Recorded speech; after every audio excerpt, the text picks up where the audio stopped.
Welcome to our class on the book of Revelation. I'm glad you've joined us on this journey. This is an exciting book, but it is also a book that has been greatly misinterpreted and misunderstood, especially here in the Western world and in particular in America. I believe there are 4 reasons that I want to touch upon in the very beginning by way of introduction as to why this book of Revelation is such a hard book to understand. First of all, we need to see that the book of Revelation is a very unique piece of biblical literature. In order to understand any book of the Bible, we begin by asking, what kind of literature is it? Am I studying poetry? Am I studying narrative? There are different ways of interpreting these various types of literature. Well, the book of Revelation is actually 3 different kinds of literature. It is an epistle in the early stages of the book, a public letter that is to be written to a whole group of people, or churches in this case. It is also prophecy. John refers to it as this prophecy. But thirdly, another type of literature is apocalyptic. And this is where we have some especially difficult times in interpreting, because apocalyptic literature is not common to our day. It was common for about 400 years, both 200 years before the time of Christ and approximately 200 years after the time of Christ. It is a way of writing that is very unique. It is writing in terms of pictures and visions and symbols and cryptic sayings. Numbers are not always literal but symbolic, and there's all kinds of seemingly hidden meanings in these symbols and pictures and numbers and visions. And so apocalyptic literature is not common to us, and thus it is a little harder for us to interpret. Well, and then another reason is the book of Revelation is saturated with all kinds of Old Testament references and inferences to Old Testament themes and truths and passages. And the modern Western mind really isn't that well versed in the Old Testament. But another reason I think it's so hard to understand is there's been so much bad teaching on it. When people start teaching on the book of Revelation without understanding the type of literature it is, without understanding apocalyptic, without seeing it in the context of Old Testament themes, and without seeing it as a combination of prophecy and symbolism and vision, we come up with all kinds of crazy theories as to what it means. And sometimes we need to get the bad teaching out of our mind before we can get the good teaching in. Well, let's take this journey together. The book of Revelation is written by John. And this is important. Most apocalyptic literature, the real author didn't sign his own name to it, but this is rather unique. John wants people to know he's the author. John was banished to the Isle of Patmos, and that's where this vision and this writing takes place. And he was there because of his testimony for Jesus Christ. There are some traditions, and they're not very well historically documented, that John was actually persecuted himself. Obviously he's persecuted. He's banished to the Isle of Patmos, he says, for the testimony of Jesus Christ. But one tradition is that the emperor, having arrested him, tried to kill him by boiling him in a cauldron of boiling oil, and he survived. Well, we're not sure if that actually happened or not, but we do know he was persecuted. And he was banished to this isle. Patmos is an island that basically was a community of criminals. People were banished there for crimes they committed or even for political reasons. And so John is taken away from the people he loves, and he's banished to Patmos. And in his own words, he says, on the Lord's day, he must have been worshiping the Lord, and all of a sudden this vision began to come to him, this inspiration began to come to him. And so John is the author. And Jesus had prophesied that he would not die a martyr's death. Read John chapter 21, when he was talking to Peter, and Peter wanted to know, well, what about John? And the Lord said, well, if it's my desire that he's alive when I come, what is that to you? Many take that to mean that he would not die a martyr's death, as did Peter. So John is the author. When was it written? Well, the book of Revelation was written sometime around AD 95 or thereafter. We believe that the temple in Jerusalem and the city of Jerusalem has been destroyed. And it's also a time of great persecution under Domitian, the Emperor Domitian. Now, this is highly significant when we look at the purpose and the theme of the book. What is the theme of the book? Well, I'm going to borrow from Dennis Johnson's title of his commentary on the book of Revelation, The Triumph of the Lamb. And I believe that is the theme of the book of Revelation. That despite this cosmic battle, both in the seen and unseen realm, between the forces of God and the forces of evil, that there is a Lamb who triumphs, and that Lamb is Jesus Christ. And he's seen in various places in the book of Revelation as this triumphing Lamb of God. And so it's a book of victory. It's not a book primarily of fear and of doom, but it is a book of victory. The main theme is the triumph of the Lamb. And along with that, the triumph of God's people, those who follow the Lamb in this conflict between good and evil. It is a book for all ages, not just for the last age, not just for the last day itself. But it is a book for every period of time wherein there has been a conflict between the people of God and the evil powers of this age. It is a book about the triumph of the Lamb. Well, what is the purpose of this book? Well, the purpose of the book is to enable the believer to overcome.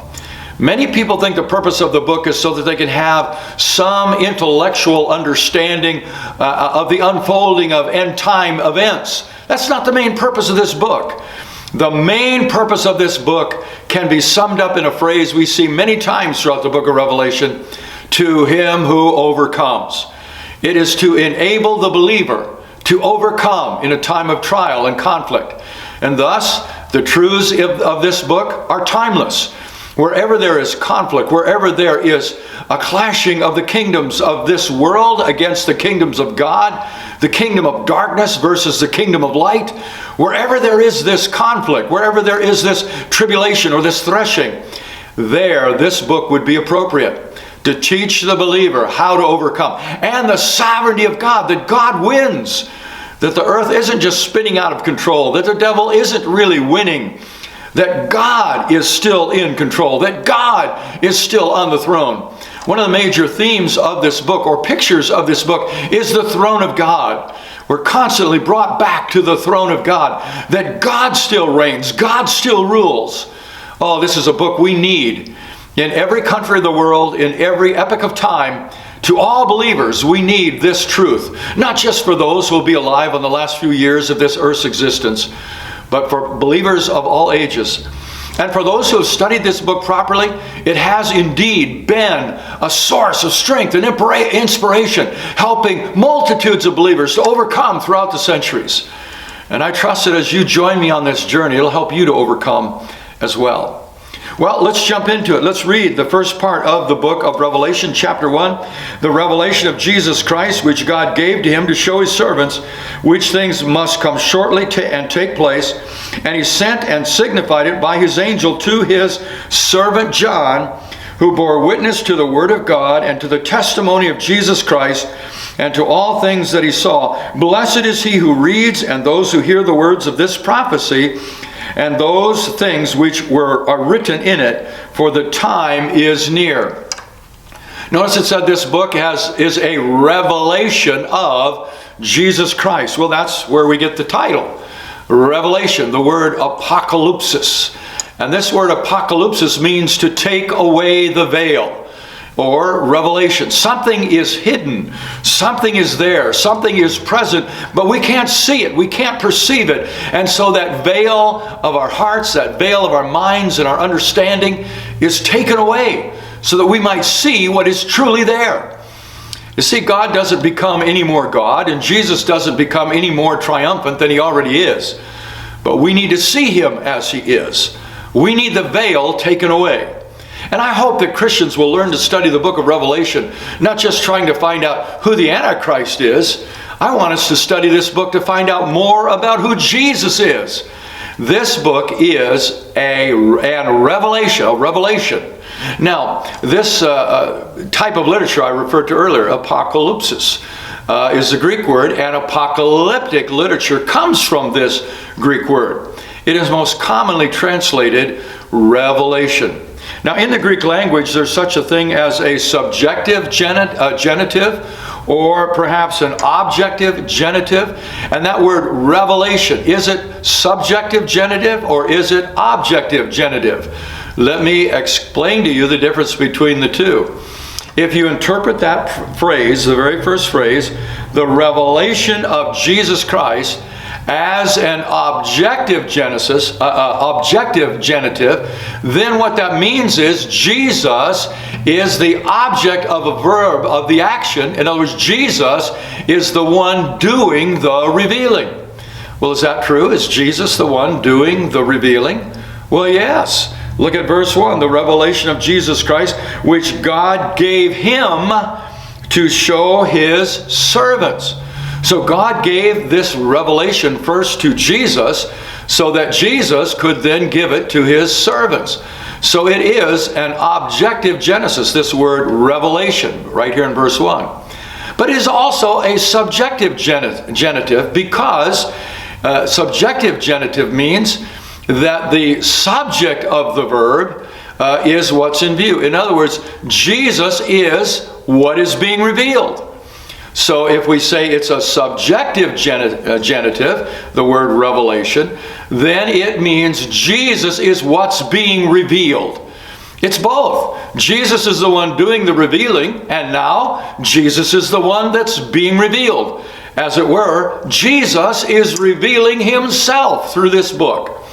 And it is this latter emphasis that I want to carry out throughout this whole course. I don't want us just to get caught up in all kinds of events and speculations. I want us to go to every vision, every symbol, every passage, and ask, what does this reveal about Jesus? After all, when we're done studying the book of Revelation, what do you want to receive from it? Do you want to be able to draw a chart and write out a whole chronology or a timeline of end-time events in some intellectual pursuit? No, that's not what I want. I want more of Jesus. And I trust you want more of Jesus. This book of Revelation, like the rest of the Bible, is divinely inspired by the Spirit of God himself. And being divinely inspired, it is a book that will bring revelation to the seeking heart and the seeking mind. So the book of Revelation is both a revelation given to us from Jesus, but it is a revelation given to us of Jesus. So as we study, do this very prayerfully, asking the Lord, Lord, will you show me more about yourself, more about how you have triumphed, you have overcome, therefore I can overcome. No matter what the difficulty that we are facing, we believe in the triumph of the Lamb, therefore we believe we too will triumph. And didn't Jesus say in John chapter 16, verse 33, be of good cheer. In the world you're going to have tribulation. It's the same word John's going to use in verse 9 of chapter 1. In the world you're going to have tribulation, but be of good cheer. I have overcome the world. Well, that would be a great theme for the whole book of Revelation. In the world there's going to be great tribulation, threshing, affliction, conflict, pressure. But don't let it get you down. Be of good cheer. I have overcome the world. Now, if you take this course all the way through, you're in for a real blessing. Why? Well, look at the words in verse 3. Blessed is he who reads and those who hear the words of this prophecy and keep those things which are written in it, for the time is near. The word here for blessed is makarios. And that means a people out from whom there is a flow of joy and grace, blessedness. He promises you a blessing for hearing the words and reading the words and then trying to keep the words. Is that your motivation in this course? If it is, you're in for a real blessing. Because this book really is a revelation from Jesus Christ. It is a revelation of Jesus Christ. And this revelation will lead to blessing. Even if we don't understand everything, we just read and we listen and we try to obey and we'll be blessed. Well, this is a brief introduction to our journey. We'll get into John himself next lesson and into the early stages of this great book.